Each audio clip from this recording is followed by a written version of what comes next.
दोस्तों, मैं आशीष शर्मा एक बार फिर आपका स्वागत करता हूं सारथी अकादमी के इस ऑनलाइन प्लेटफॉर्म पर। दोस्तों, भारत के भूगोल के सामान्य परिचय के बाद आज के वीडियो में हम लोग पढ़ेंगे भारत की समुद्री सीमा या जल सीमा। ठीक है, इसका विस्तार तटरेखा से कहाँ तक पाया जाता है और इसे कितने पार्ट में डिवाइड करते हैं, वो सारी चीज़ें आज हम लोग देखने वाले हैं। यदि हम बात करें भारत की समुद्री सीमा की, तो इसे 3 भागों में विभाजित किया जाता है। ठीक है, पहला होता है आपका टेरिटोरियल सी, प्रादेशिक जल सीमा इसको कहा जाता है। दूसरा होता है संलग्न क्षेत्र मंडल, कॉन्टिग्यूअस जोन इसको कहते हैं। और तीसरा होता है अनन्य आर्थिक क्षेत्र, एक्सक्लूसिव इकोनॉमिक जोन, EEZ इसको कहा जाता है। ठीक है दोस्तों, एक बार फिर से आप देखेंगे 3 पार्ट में डिवाइड करते हैं। पहला है प्रादेशिक जल सीमा, दूसरा है संलग्न क्षेत्र और तीसरा है आपका अनन्य आर्थिक क्षेत्र। टेरिटोरियल सी, कॉन्टिग्यूअस जोन और एक्सक्लूसिव इकोनॉमिक जोन एक एक करके देखते हैं ये क्या होते हैं। सबसे पहले हम बात करेंगे प्रादेशिक जल सीमा की। ठीक है, इसे टेरिटोरियल सी, क्षेत्रीय सागर भी कहा जाता है।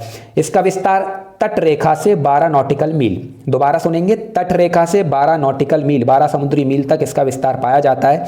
इस क्षेत्र में भारत सरकार को इस क्षेत्र के उपयोग के, इस क्षेत्र के दोहन के संपूर्ण अधिकार प्राप्त होते हैं। मतलब हर प्रकार का दोहन भारत सरकार इस क्षेत्र में कर सकती है।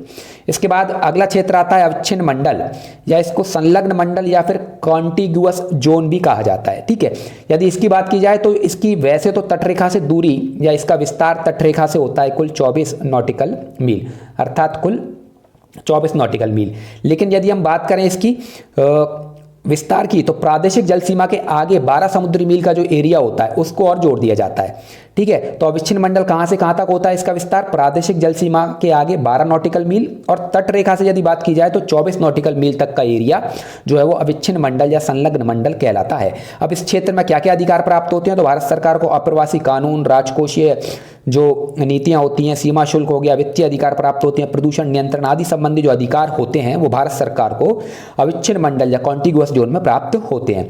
इसके बाद दोस्तों आता है हमारा अनन्य आर्थिक क्षेत्र, एक्सक्लूसिव इकोनॉमिक जोन, EEZ इसको कहा जाता है। ठीक है, यदि इसके विस्तार की बात की जाए तो ये होता है तटरेखा से 200 नॉटिकल मील, मतलब भारत की जो तटरेखा है वहां से 200 नॉटिकल मील, 200 समुद्री मील तक का एरिया जो है वो अनन्य आर्थिक क्षेत्र कहलाता है।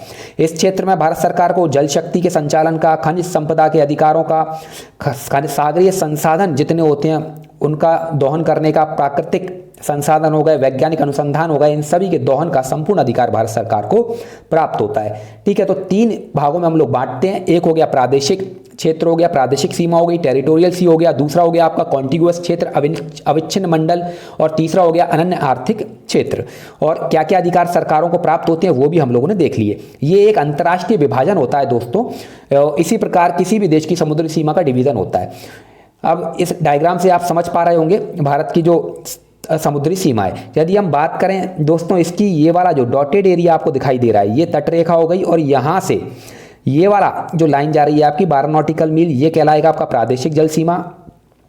इसके बाद यदि हम बात करें दोस्तों आपके संलग्न क्षेत्र मंडल की, तो ये जो पीली वाली लाइन है, ठीक है, यहां तक आपका कहलाएगा संलग्न क्षेत्र मंडल। ठीक, और ये 12 नॉटिकल मील हो गया आपका प्रादेशिक जल सीमा, और यहीं से 12 और आगे जोड़ दें तो हो जाएगा संलग्न क्षेत्र मंडल, मतलब 24 नॉटिकल मील। और इसके आगे यदि हम थोड़ा और आगे जाते हैं दोस्तों, तो पिंक कलर की ये जो लाइन है यहां पर, ये वाला, तो तटरेखा से ये जो पूरा एरिया है ये कहलाएगा आपका अनन्य आर्थिक क्षेत्र। 200 नॉटिकल मील का जो एरिया है ये कहलाएगा अनन्य आर्थिक क्षेत्र।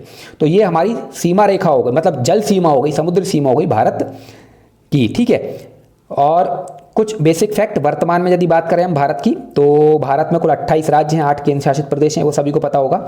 इसके अलावा नेपाल, भूटान, यदि इन दोनों की बात करें तो भारत और चीन के बीच में जो बफर स्टेट का काम करते हैं। ठीक है, बफर स्टेट आप बेसिक इस तरीके से समझ सकते हैं कि 2 पावरफुल कंट्री कौन कौन सी हो गई? एक हो गया आपका इधर चाइना, एक हो गया इधर इंडिया, और इनके बीच में हो गया आपका नेपाल, और वहीं इनके बीच में हम लोग देखते हैं भूटान भी आता है। ठीक है, तो 2 शक्तिशाली राष्ट्रों के बीच में एक कमजोर राष्ट्र होता है। ठीक है, जो दोनों ही राष्ट्रों की, ठीक है, विदेश नीति या उनके ऊपर निर्भर करता है कई सारी चीजों के लिए, और दोनों ही राष्ट्र अपने हितों को साधने के लिए, उस क्षेत्र में अपनी साख बनाए रखने के लिए, हितों को साधने के लिए, ठीक है, शक्ति संतुलन के लिए इस राष्ट्र को अपनी नीतियों से प्रभावित करते रहते हैं।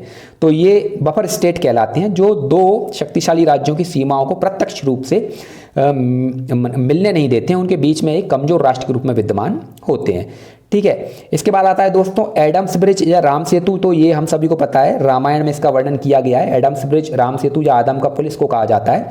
ठीक, रामायण में इसका वर्णन कुछ इस प्रकार मिलता है कि भगवान राम जब सीता जी को लेने जाते हैं श्रीलंका, तो उन्हें समुद्र पार करना पड़ता है, और समुद्र पार करने के लिए वो भारत के जो तट होता है वहाँ से लेकर के श्रीलंका का जो उत्तर पूर्वी जो तट होता है वहाँ तक एक पुल बनाते हैं, ब्रिज बनाते हैं, जिसे राम सेतु कहा जाता है।